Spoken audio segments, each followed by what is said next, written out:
대법원 행정처장님께 질의를 드리겠습니다.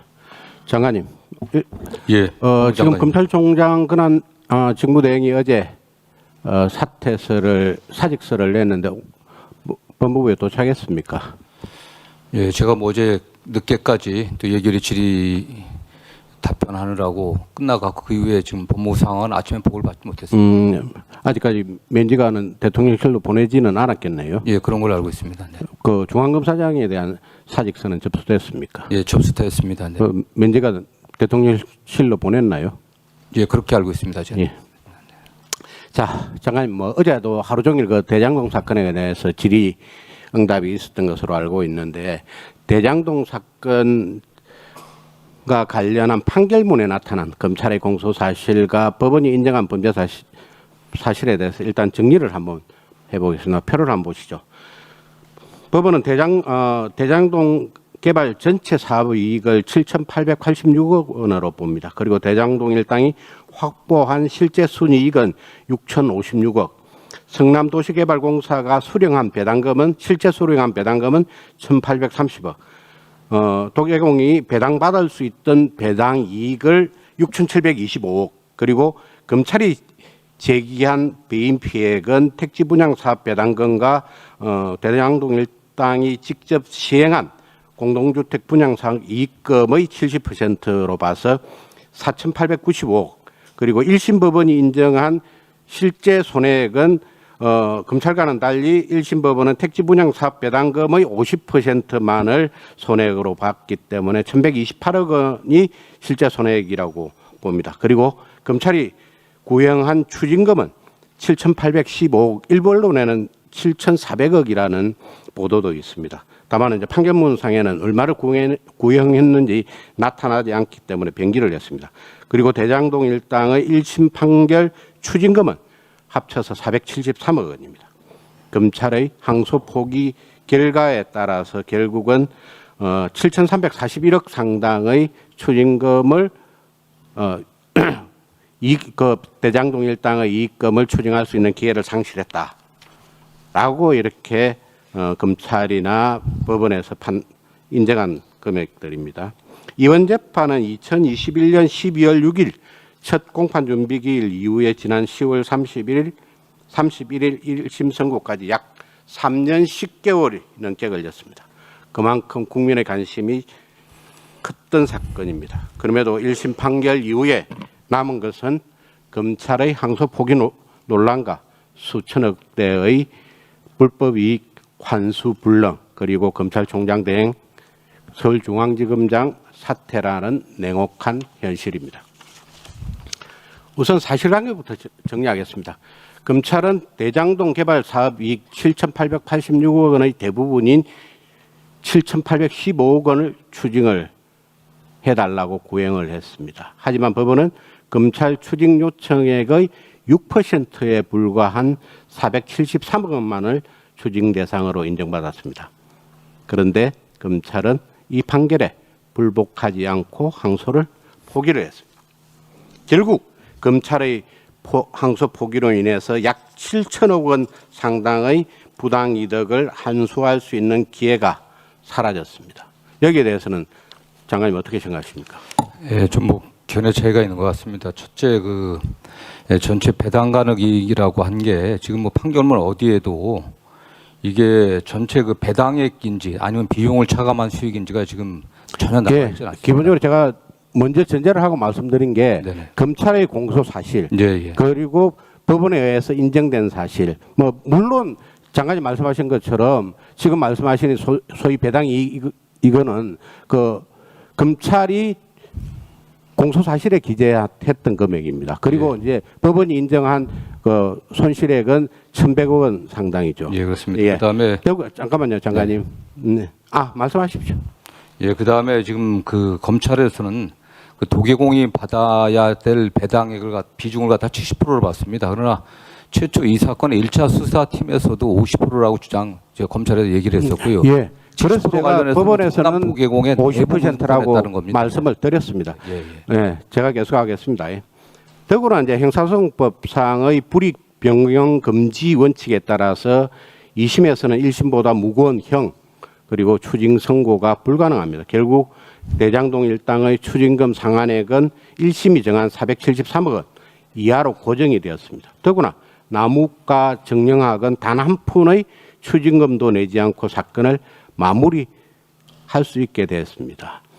물론 장관님께서는 검찰이 그 공사 사실에 기재한 배당 이익 등에 관해서 다른 생각은 가지고 있을 수는 있다고 봅니다. 그런데 문제는 항소 포기로 인해 가지고 그 2심과 대법원의 판단을 받아볼 기회조차도 박탈당했다는 데 있습니다.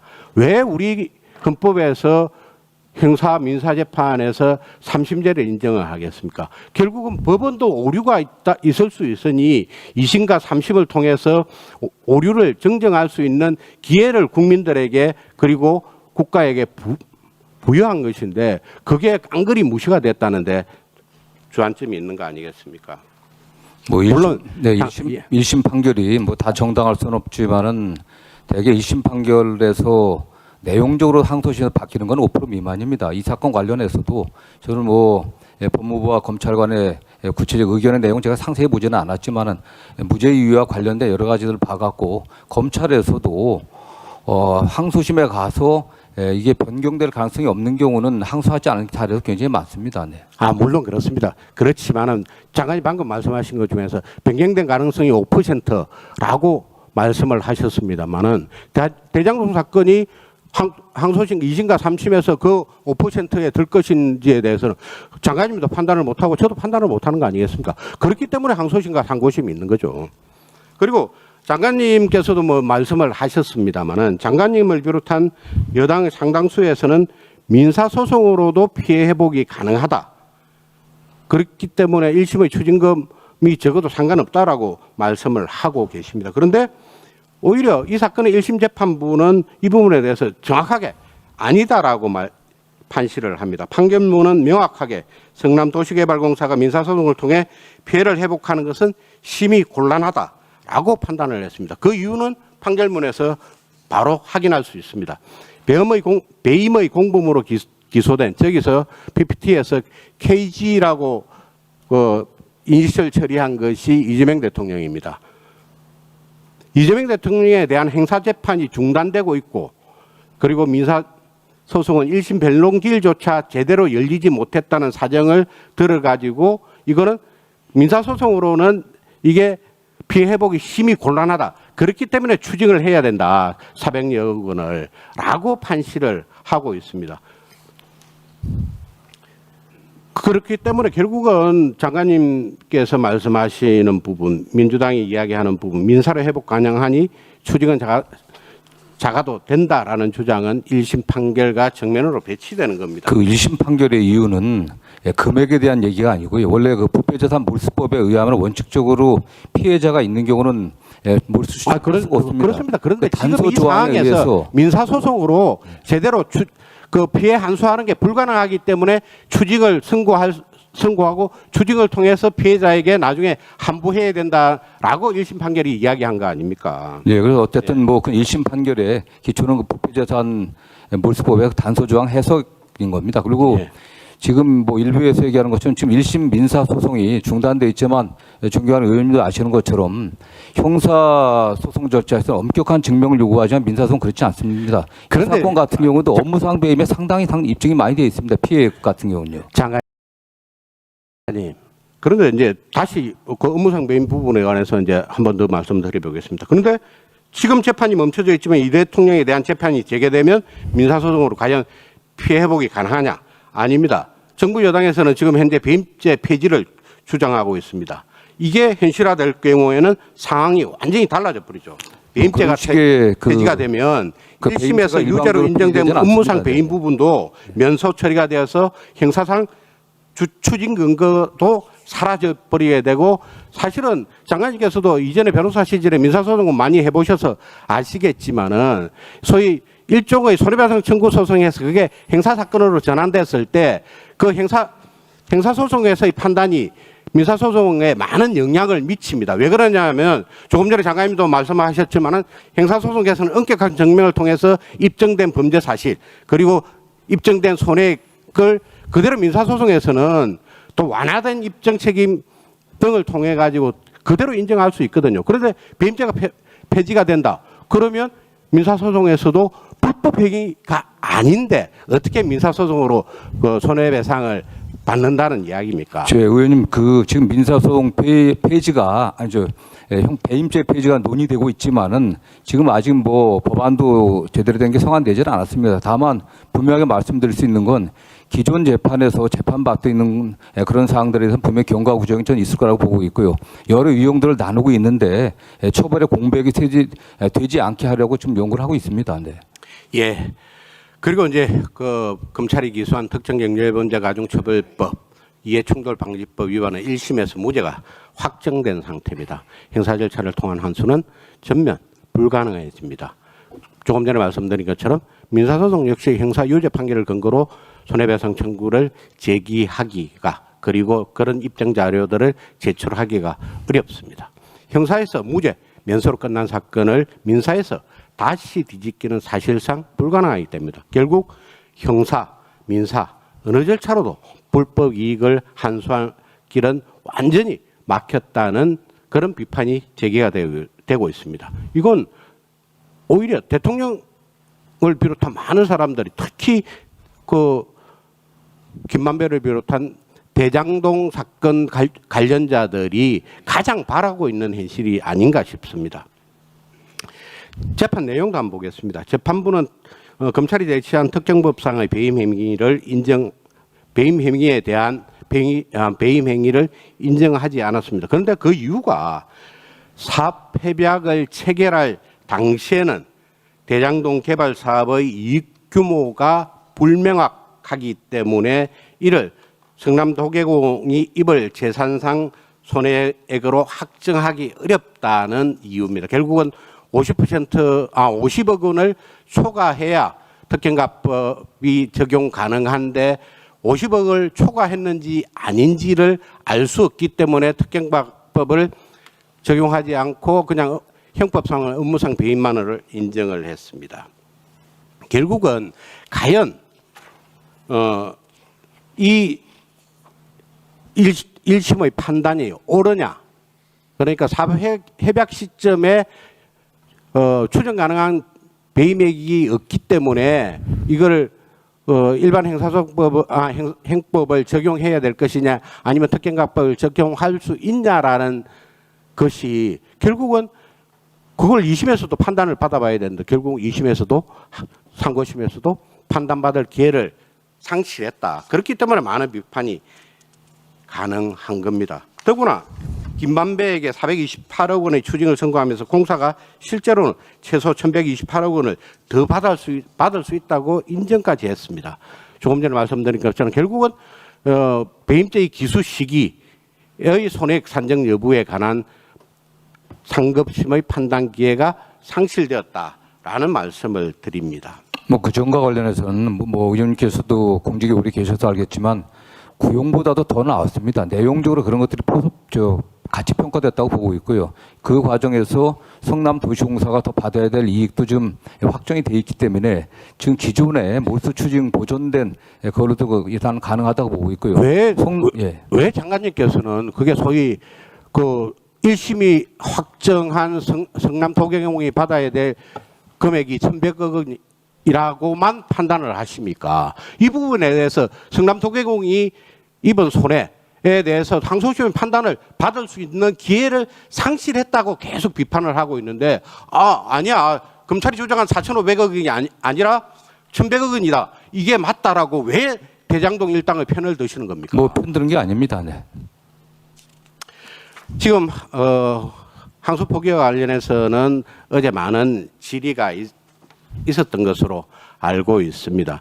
장관님께서는 이 항소 포기와 관련해서 최초로 보고받은 시점이 언제입니까?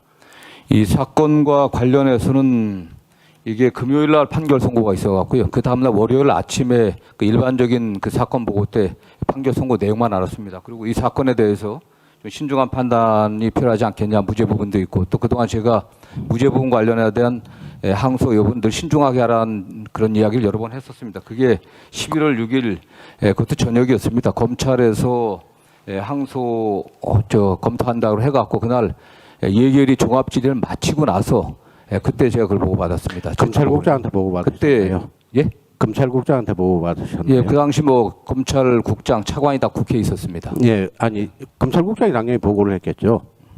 뭐 같은 자리에 있었습니다. 예, 아니 그러니까 보고의 주체가 누구였나요? 검찰과장이 들고 온 것 같습니다. 아, 예. 통상 그런데 이제 그 검찰총장 직무대행과 직접 통화를 하면서 장관님의 뜻을 전한 사람은 법무부 차관입니다. 이게 굉장히 이례적이라는 거죠. 통상적으로는 법무부와 의견 조율이라고 이제 말씀을 계속 법무부 쪽에서 하는데 의견 조율을 할 때는 검찰국장과 실무자인 반부패부장이 의견 조율을 합니다. 그런데 그 법무부 차관이 그 총장 대행한테 전화를 했다는 것은 그만큼 장관의 뜻이 확고했다는 거 아니겠습니까?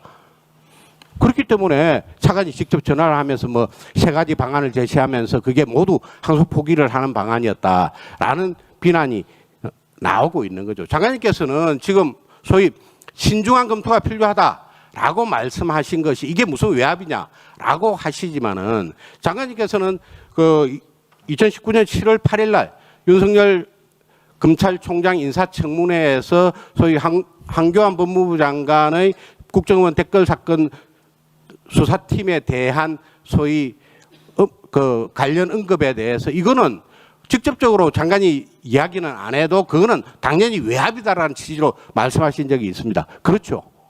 예, 뭐 제가 정확히 기억은 안 나지만 제가 뭐 보도를 보고 제가 오늘 아침에 알았습니다. 네. 네, 저도 뭐 보도를 보고 오늘 아침에 알았는데 장관님께서는 그때는 그렇게 판단하시고 왜 지금은 이렇게 외압이 아니라고 판단하시는지 그게 국민들로부터 많은 비판을 받고 저는 뭐그 정의한 의원님도 검찰에 오래 계셔서 아시겠지만 사건 보고 받아갖고서 제가 구체적인 사건에 대해서 이렇게 저렇게 명령을 해서는 안 된다, 지휘해서는 안 된다는 나름의 원칙을 갖고 물론 당연히 사건 보고 받았을 때 제 의견을 얘기했습니다. 무죄 나왔을 때 이런 게 한국에서 되겠냐? 그러나 어쨌든 일선 검찰청에서 결정되면 그대로 따라갔습니다. 한 번도 거기에 대해서 다른 이야기는 하지는 않았습니다. 이 사건도 어쨌든 뭐 무죄 부분도 있고 하기 때문에 신중한 검토를 저는 원론적으로 얘기했고 이 점에 관련해서 물론 뭐 저의 정치적 책임이 있다고 뭐 저도 뭐 제약했지만 다만 제 생각은 저는 뭐 늘 검찰의 판단을 존중해야 된다는 생각을 갖고 있었습니다. 네. 결국 이재명 대통령께서 이 사건에 관련이 있다고 기소가 되었기 때문에 장관님의 그런 것 자체도 결국은 예충분 여지가 있기 때문에 자제를 했어야 한다라는 비판이 가능합니다. 네, 수고하셨습니다. 다음은 존경하는 더불어민주당 울산 남구갑 김상욱 의원님 질의해 주시기 바랍니다.